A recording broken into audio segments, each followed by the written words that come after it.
ദൈവത്തിന്റെ പരിശുദ്ധ നാമം വാഴ്ത്തപ്പെടുമാറാകട്ടെ. അനുഗ്രഹീതമായ ഈ നല്ല പ്രഭാതത്തിനായിട്ട് ഞാൻ ദൈവത്തെ സ്തുതിക്കുകയാണ്. വലിയവനായ ദൈവത്തിന്റെ പാദപീഠത്തിൽ ഇന്ന് പകലിൽ വീണ്ടും കർത്താവിന്റെ തിരുവചനവുമായിട്ട് അടുത്തു വരുവാൻ കർത്താവായ ദൈവം ഒരുക്കി തന്നതായ വിലപ്പെട്ട നിമിഷങ്ങൾക്കായിട്ട് ഞാൻ ദൈവത്തെ സ്തുതിക്കുകയാണ്. ഒന്നിച്ച് ദൈവത്തിന്റെ പാദപീഠത്തിലായിരിക്കുന്ന എല്ലാ പ്രിയപ്പെട്ടവർക്കും, പ്രത്യേകിച്ച് ഈ അവസരം ഒരുക്കുന്നതായ കർത്താവിന്റെ ദാസന്മാരോടുമുള്ളതായ നന്ദിയെ പ്രകാശിപ്പിക്കുന്നു. കർത്താവായ യേശു ക്രിസ്തുവിന്റെ നാമത്തിൽ എല്ലാവർക്കും സ്വാഗതം ആശംസിക്കുകയാണ്. നാം തുടർമാനമായി ചിന്തിച്ചുകൊണ്ടിരിക്കുന്നതായ വേദഭാഗം എഫേസ്യ ലേഖനത്തെ കുറിച്ചാണല്ലോ. ആഴ്ചയിൽ 3 ദിവസം എഫേസ്യ ലേഖനത്തിൽ നിന്ന് ചിന്തിപ്പാൻ നമ്മൾ കർത്താവിൽ ശരണപ്പെട്ട് ദൈവപാദപീഠത്തിലായിരിക്കുകയാണ്.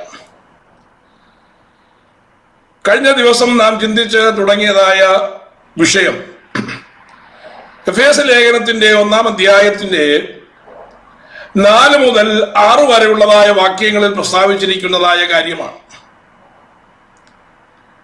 ആ വാക്യങ്ങൾ നമുക്ക് ഇങ്ങനെയാണ് വായിപ്പാനായിട്ട് കഴിയുന്നത്: നാം തന്റെ സന്നിധിയിൽ വിശുദ്ധരും നിഷ്കളങ്കരുമാകേണ്ടതിന് അവൻ ലോകസ്ഥാപനത്തിന് മുമ്പേ നമ്മെ അവനിൽ തിരഞ്ഞെടുക്കുകയും തിരുഹിതത്തിന്റെ പ്രസാദപ്രകാരം യേശുക്രിസ്തു മുഖാന്തരം നമ്മെ ദത്തെടുക്കേണ്ടതിന് അവൻ പ്രിയനായവനിൽ നമുക്ക് സൗജന്യമായി നൽകിയ തന്റെ കൃപാമഹത്വത്തിന്റെ പുകഴ്ചയ്ക്കായി സ്നേഹത്തിൽ നമ്മെ മുൻനിയമിക്കുകയും ചെയ്തുവല്ലോ. 3 വാക്യങ്ങളിലായി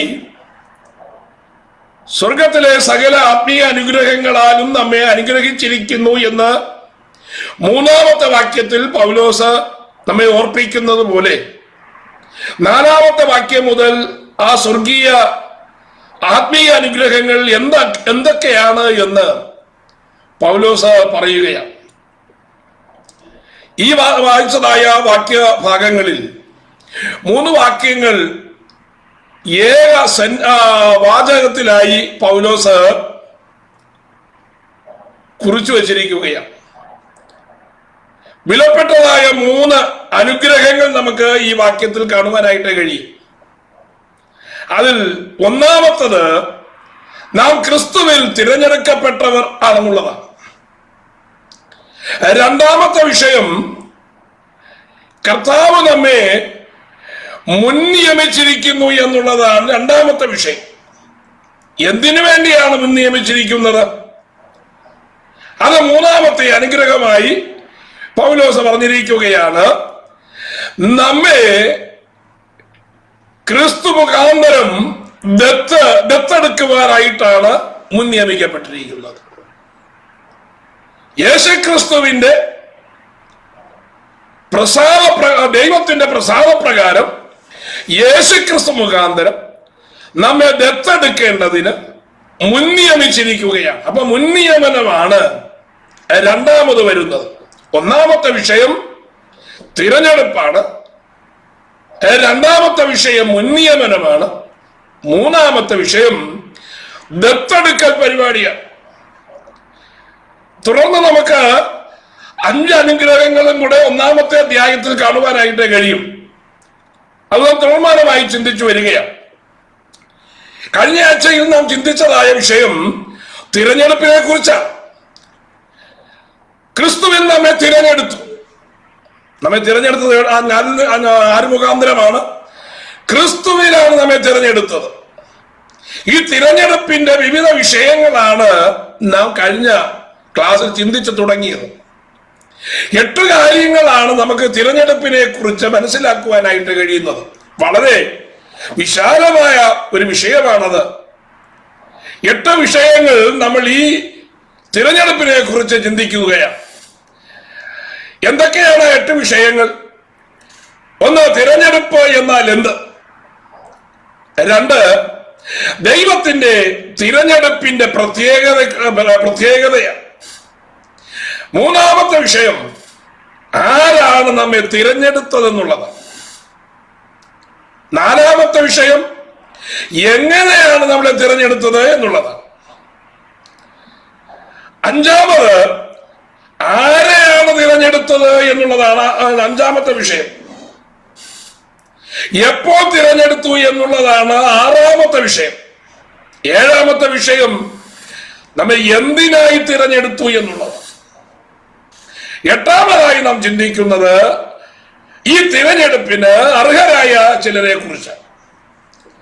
ഈ 8 കാര്യങ്ങൾ തിരഞ്ഞെടുപ്പിനെ കുറിച്ച് മാത്രം നമുക്ക് തിരുവചനത്തിൽ നിന്ന് ചിന്തിക്കുമ്പോഴാണ് ഒന്നാമത്തെ ആത്മീയ അനുഗ്രഹത്തിന്റെ പ്രാധാന്യം നമുക്ക് മനസ്സിലാക്കുവാൻ കഴിയുന്നത്. സ്വർഗത്തിലെ ആത്മീയ അനുഗ്രഹമാണ്.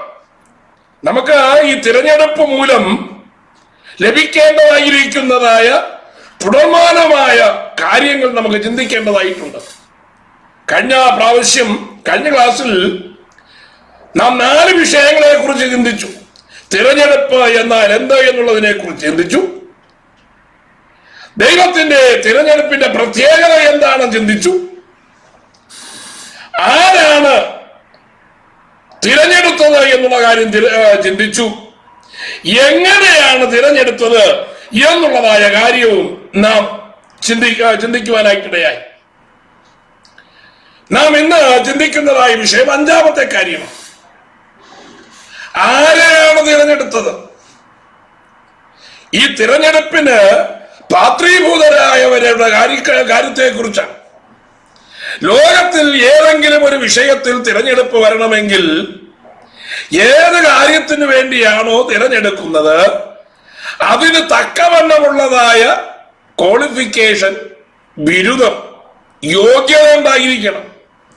യോഗ്യതയ്ക്കനുസരിച്ചാണ് ലോകത്തിലെ എല്ലാ തിരഞ്ഞെടുപ്പും വരുന്നത്. സ്ഥാനാർത്ഥിയായി തിരഞ്ഞെടുക്കേണ്ടി വന്നാലും, ഔദ്യോഗിക പദവിയിലേക്ക് ഒരുവരെ തിരഞ്ഞെടുക്കേണ്ടി വന്നാലും, മറ്റ് മാനുഷികമായ ഏതൊരു കാര്യത്തിനായാലും, ഏത് വിഷയത്തിന് വേണ്ടിയാണോ തിരഞ്ഞെടുക്കുന്നത്, എന്താണോ ആ വ്യക്തിയെ കൊണ്ട് ഉദ്ദേശിക്കുന്നത്, ആ ഫീൽഡിൽ, ആ വിഭാഗത്തിൽ അവനൊരു യോഗ്യത ഉണ്ടായിരിക്കണം. ആ യോഗ്യതയും പരിചയസമ്പത്തും ബാക്കിയുള്ളതായ കാര്യങ്ങളൊക്കെ വിചിന്തനം ചെയ്ത് ഒരു ഇന്റർവ്യൂ ബോർഡിന്റെ മുമ്പിലേക്ക് കൊണ്ടുവന്ന് ഒരു ഏകാംഗ കമ്മീഷനോ അല്ലെങ്കിൽ ഒന്നിലധികം അംഗങ്ങളുള്ളതായ ബോർഡിന്റെ മുമ്പിലോ ചെന്നിട്ട് ഈ യോഗ്യത അവൻ തെളിയിക്കുമ്പോഴാണ് ആ പദവിയിലേക്ക് അവൻ തിരഞ്ഞെടുക്കപ്പെടുന്നത്. എന്നാൽ ദൈവത്തിന്റെ തിരഞ്ഞെടുപ്പ് അങ്ങനെയല്ല എന്ന് നമ്മൾ ചിന്തിച്ചു. അത് മറ്റൊരു കാറ്റഗറിയാണ്. ആരെയാണ് തിരഞ്ഞെടുത്തത് എന്നുള്ള കാര്യം തിരുവചനത്തിന്റെ വിവിധ ഭാഗങ്ങളിൽ നിന്ന് നമുക്ക് മനസ്സിലാക്കുവാനായിട്ട് കഴിയും. നമ്മൾ തിരഞ്ഞെടുക്കപ്പെട്ടവരാണ്. അപ്പൊ നമ്മൾ ആരായിരുന്നു, നമ്മുടെ അഡ്രസ് എന്തായിരുന്നു എന്നുള്ള കാര്യം തിരുവചനം പറയുന്നുണ്ട്. നമ്മൾ ഈ തിരഞ്ഞെടുപ്പിന് യോഗ്യരായിരുന്നോ? എഫേസ്യ ലേഖനത്തിൽ പൗലോസ് പറയുന്നതായ ആദ്യത്തെ കാര്യം 2-ാം അധ്യായത്തിന് 12-ാമത്തെ വാക്യത്തിൽ നമുക്കത് കാണുവാൻ കഴിയും. എന്താ അവിടെ രേഖപ്പെടുത്തിയിരിക്കുന്നത്? നമ്മെ തിരഞ്ഞെടുത്തത് നാം ആരായിരുന്നു എന്നാണ് അത് സൂചിപ്പിക്കുന്നത്. മുമ്പേ നാം ക്രിസ്തുവിനെ കൂടാതെയുള്ളവരും ഇസ്രായേൽ പൗരതയോട് സംബന്ധമില്ലാത്തവരും വാഗ്ദത്തത്തിന്റെ നിയമങ്ങൾക്ക് അന്യരും പ്രത്യാശയില്ലാത്തവരും ലോകത്തിൽ ദൈവമില്ലാത്തവരുമായിരുന്നു. ദൈവത്താൽ തിരഞ്ഞെടുക്കപ്പെട്ടവർ, നോക്കൂ, ദൈവമില്ലാത്തവരെയാണ് തിരഞ്ഞെടുക്കുന്നത്. ഈ ലോകത്തിൽ ദൈവത്തിന്റെ തിരഞ്ഞെടുക്കപ്പെട്ടതായ ജനമാണ് ആരാ? ഇസ്രായേൽ ജനം. ആ തിരഞ്ഞെടുക്കപ്പെട്ടതായ ജനത്തോട് യാതൊരു സംബന്ധവുമില്ല. ഇസ്രായേൽ പൗരതയോടോ, ഇസ്രായേലിന്റെ സംസ്കാരത്തോടോ, ഇസ്രായേലിന്റെ ദൈവത്തോടോ, ഇസ്രായേലിന്റെ ആരാധനയോടോ, ഇസ്രായേൽ ലഭിച്ചതായ വാഗ്ദത്തങ്ങളോടോ ഒന്നും ഒരു ബന്ധവുമില്ല. ഇസ്രായേലിന്റെ ദൈവത്തെ അറിയുക പോലും ഇല്ലാതിരുന്നതായ സമയം, ഇസ്രായേലിന്റെ പൗരതയോട് ഒരു സംബന്ധവും ഇല്ലാതിരുന്നതായ സമയം, വാഗ്ദത്തം ഇസ്രായേലിന് വേണ്ടിയുള്ളതായിരുന്നു. ഈ വാഗ്ദത്തങ്ങളോട് യാതൊരു ബന്ധവുമില്ലാതെ വാഗ്ദത്തങ്ങളിൽ നിന്ന് അകന്ന് അന്യരും പരദേശികളുമായിരുന്നതായ അവസ്ഥ. മാത്രമോ വാഗ്ദത്തത്തിന്റെ നിയമങ്ങൾക്ക് യാതൊരു അടുപ്പവുമില്ലാതിരുന്നതായ അനുഭവം, ലോകത്തിൽ ജീവനുള്ള ദൈവത്തെ കുറിച്ചുള്ളതായ അറിവാകട്ടെ, ആ ദൈവവുമായിട്ട് എന്തെങ്കിലും ബന്ധമാകട്ടെ ഇല്ലാതിരുന്നതായ നമ്മെ അവൻ തിരഞ്ഞെടുത്തു. അപ്പൊ ആ തിരഞ്ഞെടുപ്പിന്റെ മാന്യത എന്താണ്? ആ തിരഞ്ഞെടുപ്പിന്റെ ശ്രേഷ്ഠത എന്താന്ന് നോക്കൂ. അത്യുന്നതനായ ദൈവം തന്നെ ആരാധിക്കുവാൻ, തന്റെ വേല ചെയ്യുവാൻ, തന്റെ ഹിതം നിവർത്തിക്കുവാൻ മാത്രമല്ല, ദൈവം തന്റെ ജനത്തിനു വേണ്ടി വെച്ചിരുന്നതായ അനുഗ്രഹത്തിൽ ഭാഗമാക്കാകേണ്ടതിന്, ആ അനുഗ്രഹം നമുക്ക് ലഭിക്കേണ്ടതിന് തിരഞ്ഞെടുത്തത് നാം ദൈവത്തോട് യാതൊരു ബന്ധവുമില്ലാതിരുന്നതായ സമയത്തായിരുന്നു. മനുഷ്യന്റെ ബുദ്ധിയിൽ ചിന്തിക്കുവാൻ കഴിയാത്ത, മനുഷ്യന്റെ പ്രവൃത്തിയോട് യാതൊരു സമാനതയുമില്ലാതിരുന്നതായ ഒരു വലിയ തിരഞ്ഞെടുപ്പായിരുന്നു ദൈവം ചെയ്തത്. നമ്മെ ക്രിസ്തുവിൽ തിരഞ്ഞെടുത്തു എന്നുള്ളത്. നമ്മുടെ യോഗ്യത അവിടെ കൊണ്ട് അവസാനിക്കുന്നില്ല കേട്ടോ. യോഗ്യത എന്ന് പറയുന്നത് ഒരു സർക്കാസ്റ്റിക് വേയിൽ ഞാൻ പറയുകയാണ്. നാം അയോഗ്യതയുടെ അങ്ങേ അറ്റത്തായിരുന്നു. യാതൊരു കാരണവശാലും ലോകത്തിലെ ഒരു വ്യക്തിയെയാണ് തിരഞ്ഞെടുപ്പ് ഏൽപ്പിച്ചിരുന്നു എന്നുണ്ടെങ്കിൽ യാതൊരു കാരണവശാലും ഇങ്ങനെ ഒരു തിരഞ്ഞെടുപ്പ് നമ്മുടെ മേൽ വരത്തില്ലായിരുന്നു. കാരണം അത്രത്തോളം അയോഗ്യരായി, അത്രത്തോളം നികൃഷ്ടരായിരുന്നതായ ഒരിടത്തു നിന്നാണ് പുതിയ നിയമത്തിലെ ദൈവമക്കളുടെ തിരഞ്ഞെടുപ്പ് വന്നത് എന്ന് നാം ഓർക്കണം. രണ്ടാമത്, കർത്താവ് തന്നെ പറഞ്ഞൊരു കാര്യമുണ്ട്. കർത്താവ് യോഹന്നാന്റെ സുവിശേഷത്തിൽ 10-ാം അധ്യായം 16-ാമത്തെ വാക്യം കർത്താവ് ഇങ്ങനെയാണ് പറഞ്ഞത്: ഈ തൊഴുത്തിൽ ഉൾപ്പെടാത്ത വേറെ ആടുകൾ എനിക്ക് ഉണ്ട്, ഞാൻ അവയെയും നടത്തേണ്ടതാകുന്നു. അപ്പൊ കർത്താവിന്റെ തൊഴുത്തിൽ, കർത്താവിന്റെ മേൽനോട്ടത്തിൽ ഇല്ലാതിരുന്നതായ ഒരു കൂട്ടം, ആ കർത്താവിന്റെ കർത്താവിനാൽ മേയ്ക്കപ്പെടേണ്ടതായ ആടുകളുടെ കൂട്ടത്തിലോ ആ ആടുകളെ പാലിക്കുന്നവരുടെ കൂട്ടത്തിലോ ഉൾപ്പെടാതിരുന്നതായ ഒരു കൂട്ടം ജനമായിരുന്നു നമ്മൾ. നമ്മുടെ അയോഗ്യത കൊലോസ്യ ലേഖനത്തിൽ പൗലോസ് വീണ്ടും പറയുന്നു നമ്മുടെ അയോഗ്യതയെ കുറിച്ച്. 1-ാം അധ്യായം 21-ാമത്തെ വാക്യത്തിൽ പൗലോസ് അവിടെ പറയുന്നത്, മുമ്പേ ദുഷ്പ്രവൃത്തികളാൽ മനസ്സുകൊണ്ട് അകന്നവരും ശത്രുക്കളുമായിരുന്നു. ശത്രുക്കളെ ആരെങ്കിലും നന്മയ്ക്ക് വേണ്ടി തിരഞ്ഞെടുക്കുമോ? നമുക്കെതിരെ വിദ്വേഷം നിർണയിക്കുന്നവർ, നമുക്കെതിരെ അനർത്ഥം നിരൂപിക്കുന്നവർ, നമുക്കെതിരായി നിൽക്കുന്നവർ ആരെയെങ്കിലും നാം നമ്മുടെ നന്മ ഏൽപ്പിക്കുമോ? ഒരു മനുഷ്യനും അങ്ങനെ ചെയ്യുകയില്ല. അത് മാനുഷികമായ ആലോചനയ്ക്കൊക്കെ അപ്പുറമാണ്, മാനുഷികമായ നിർണയങ്ങൾക്കൊക്കെ അപ്പുറമാണത്. ദൈവത്തിന്റെ തിരഞ്ഞെടുപ്പ് നാം ദൈവവുമായിട്ട് സംബന്ധമില്ലാതിരുന്നപ്പോഴും, ദൈവത്തെ വിട്ട് ഒരു നീതി പ്രവൃത്തിയും നാം ചെയ്യാതെ ദുഷ്പ്രവർത്തിക്കാരായിരുന്നപ്പോൾ മനസ്സുകൊണ്ട് ദൈവത്തിങ്കൽ നിന്ന് അകന്നുപോയവരും ശത്രുക്കളുമായിരുന്നു. ഏദൻ തോട്ടത്തിൽ ആദാം പാപം ചെയ്ത് കഴിഞ്ഞപ്പോഴേ എന്ത് ചെയ്തു? അവൻ മനുഷ്യനിൽ നിന്ന് അകന്നേ പോയി, ദൈവത്തിങ്കൽ നിന്ന് അവൻ അകന്നേ പോയി. ദൈവവുമായിട്ട് അവൻ അടുപ്പം ഒരിക്കലും വരാതെ വണ്ണം ദൈവത്തിന്റെ വാഗ്ദത്തങ്ങളിൽ നിന്ന്, ദൈവവചനത്തിൽ നിന്ന്, ദൈവ സാന്നിധ്യത്തിൽ നിന്ന് അവൻ എന്നേക്കുമായി അകന്നുപോയി. മനസ്സുകൊണ്ട് അവൻ അകന്നുപോയി. അവന്റെ സന്തതികളായി ജനിച്ചതായ മാനവജാതി മുഴുവനും ദൈവത്തിങ്കൽ നിന്ന് ഹൃദയം കൊണ്ട് അകന്നവരായിരുന്നു.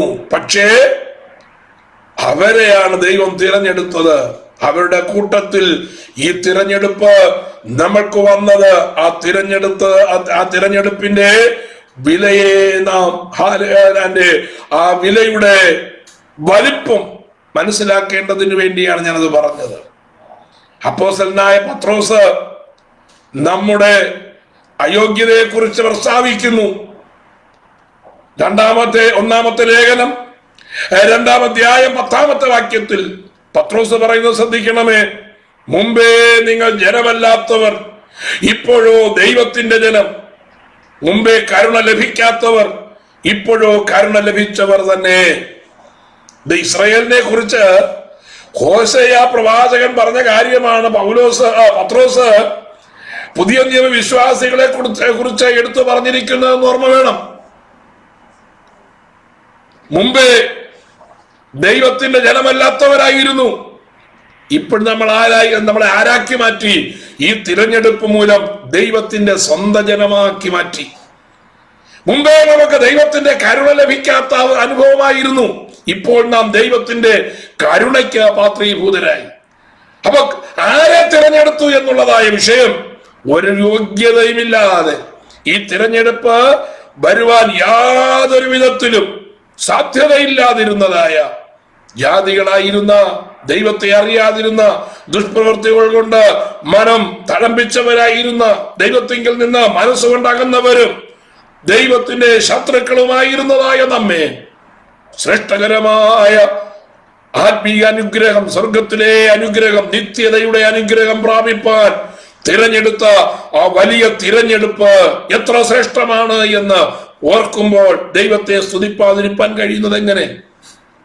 ഈ തിരഞ്ഞെടുപ്പിന്റെ വില മനസ്സിലാക്കുന്നതായ ഒരു ദൈവ പൈതൽ യാതൊരു വിധത്തിലും ഈ തിരഞ്ഞെടുപ്പ് തള്ളിക്കളയരുത്. തിരഞ്ഞെടുക്കപ്പെട്ടവർ വളരെ ചുരുക്കമാണ്. ആ ചുരുക്കം പേരിൽ കർത്താവ് നമ്മെ ഉൾപ്പെടുത്തിയത് അവിടുത്തെ വലിയ സ്നേഹം കൊണ്ടാണ്, നമ്മുടെ യോഗ്യത കൊണ്ടല്ല, നമ്മുടെ യാതൊരു വിധത്തിലുള്ളതായ മാനുഷിക പ്രവൃത്തികളല്ല, നമ്മുടെ മേലുള്ളതായ ഒരു നീതിയുമല്ല. ആ തിരഞ്ഞെടുപ്പ് വലിയ ശ്രേഷ്ഠമാണ് എന്ന് പറഞ്ഞ് ഞാൻ മുന്നോട്ട് വീണ്ടും കടന്നു പോകട്ടെ. എപ്പോഴാണ് തിരഞ്ഞെടുത്തത്? അടുത്ത വിഷയമാണ്. എപ്പോഴാണ് നമ്മളെ തിരഞ്ഞെടുത്തത്? 6-ാമത്തെ വിഷയം നമ്മൾ വായിക്കുന്നു, ക്രിസ്തുവിൽ നമ്മെ തിരഞ്ഞെടുത്തു. എപ്പോഴാ? ലോകസ്ഥാപനത്തിന് മുമ്പേ അവൻ നമ്മെ ക്രിസ്തുവിൽ തിരഞ്ഞെടുത്തു. അതാണ് 4-ാമത്തെ വാക്യം. നാം തന്റെ സന്നിധിയിൽ വിശുദ്ധരും നിഷ്കളങ്കരുമായി നിൽക്കേണ്ടതിന് ലോകസ്ഥാപനത്തിന് മുമ്പേ നമ്മെ അവരിൽ തിരഞ്ഞെടുത്തു. എപ്പോഴാ തിരഞ്ഞെടുത്തത്? നമ്മുടെ ഭംഗി കണ്ടോ, നമ്മുടെ കുടുംബശ്രേഷ്ഠത കണ്ടോ, അല്ലെങ്കിൽ നമ്മുടെ ആകാരം കണ്ടോ ഒന്നുമല്ല ദൈവം തിരഞ്ഞെടുത്തത്. നമ്മെ ആരും അറിയാതിരുന്നതായ സമയത്ത്, നാം നമ്മുടെ അമ്മയുടെ ഉദരത്തിൽ ഉരുവാകുന്നതിനു മുമ്പേ, ലോകസ്ഥാപനത്തിന് മുമ്പേ നമ്മെ തിരഞ്ഞെടുത്തു. ഇത് മാനുഷികമായ ബുദ്ധിക്കൊതുങ്ങുന്ന കാര്യമല്ല. കാരണം ദൈവത്തിന്റെ സർവജ്ഞാനത്തിൽപ്പെട്ട ഒരു കാര്യമാണത്.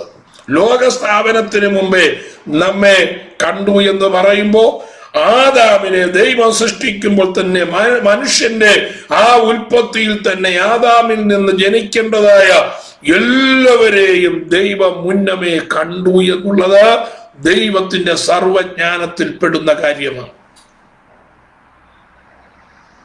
അത് നമുക്ക് മാനുഷികമായ ഈ ചെറിയ ബുദ്ധിയിൽ ഒതുങ്ങുന്ന കാര്യമല്ല. അതുകൊണ്ട് ലോകസ്ഥാപനത്തിന് മുമ്പേ ദൈവം നമ്മെ തിരഞ്ഞെടുത്തു എന്ന് പറയുന്നത് ദൈവിക നിർണയത്തിൽപ്പെട്ടതായ കാര്യമാണ്, ദൈവിക കാര്യപരിപാടിയിൽപ്പെട്ടതായ വിഷയമാണ്.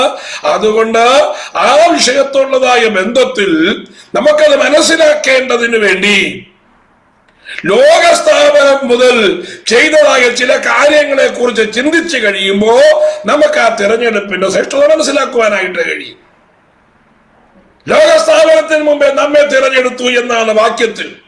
അപ്പൊ ലോകസ്ഥാപനത്തിന് മുമ്പേ ദൈവം വേറെ എന്തെങ്കിലും ചെയ്തിട്ടുണ്ടോ?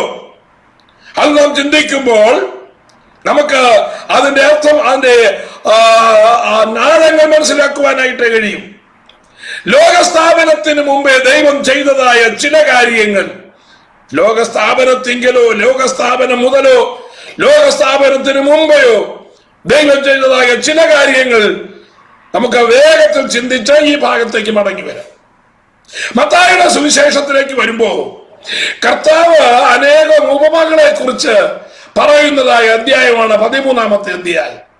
സ്വർഗരാജ്യത്തെ കുറിച്ചുള്ളതായ ഉപമകൾ ഒന്നിന് പുറകെ ഒന്നായി 7ഓളം ഉപമകൾ പ്രസ്താവിക്കപ്പെടുന്ന ഒരു അധ്യായമാണ് 13-ാം അധ്യായം. ആ 13-ാം അധ്യായത്തിന്റെ ആദ്യത്തെ 2 ഉപമകൾ പറഞ്ഞ അനന്തരം കർത്താവ് ഉപമകളെ വ്യാഖ്യാനിക്കുമ്പോൾ കർത്താവ് പറഞ്ഞതായ ഒരു കാര്യമാണ് ഞാൻ നിങ്ങളുടെ ശ്രദ്ധയിലേക്ക് കൊണ്ടുവരുന്നത്. മത്തായിയുടെ സുവിശേഷം 13-ാം അധ്യായം 35-ാമത്തെ വാക്യം വായിക്കുമ്പോൾ ആ വാക്യം നമുക്ക് ഇങ്ങനെയാണ് മനസ്സിലാക്കുവാൻ കഴിയുന്നത്. ലോകസ്ഥാപനം മുതൽ ഗൂഢമായത് വെളിപ്പെടുത്തുവാനായിട്ടാണ് യേശു ഉപമകളാൽ സംസാരിച്ചത് എന്ന് കർത്താവിന്റെ വാക്കുകളിൽ നിന്ന് കാണുവാനായിട്ട് കഴിയും. ആ വാക്കുകളിൽ കർത്താവിന്റെ അതേ വാക്കുകളിൽ ഞാൻ ആ വാക്യം വായിക്കാം. ഞാൻ ഉപമ പ്രസ്താവിപ്പാൻ വായ് തുറക്കും, ലോകസ്ഥാപനം മുതൽ ഗൂഢമായത് ഉച്ചരിക്കും എന്ന് പ്രവാചകൻ പറഞ്ഞത് നിവർത്തിയാകുവാൻ സംഗതി വന്നു. കർത്താവ് സ്വർഗരാജ്യത്തെ കുറിച്ച് മനുഷ്യർക്ക് മറവായിരിക്കുന്ന, അതുവരെ കേട്ടിട്ടില്ലാത്തതായ, കേട്ടാൽ മനസ്സിലാക്കുവാൻ പ്രയാസമായതായ വിഷയങ്ങളെ കുറിച്ച് കർത്താവ് സംസാരിച്ചു കൊണ്ടിരിക്കുകയാണ്. സ്വർഗരാജ്യത്തെ കുറിച്ച് കർത്താവ് സംസാരിച്ചു കൊണ്ടിരിക്കുകയാണ്. അപ്പൊ കർത്താവ് പറഞ്ഞു, എന്തിനാണ് ഞാൻ ഈ ഉപമകളായി നിങ്ങളോട് പ്രസ്താവിക്കുന്നത്? ശിഷ്യന്മാർക്കും അത് സംശയം തോന്നി.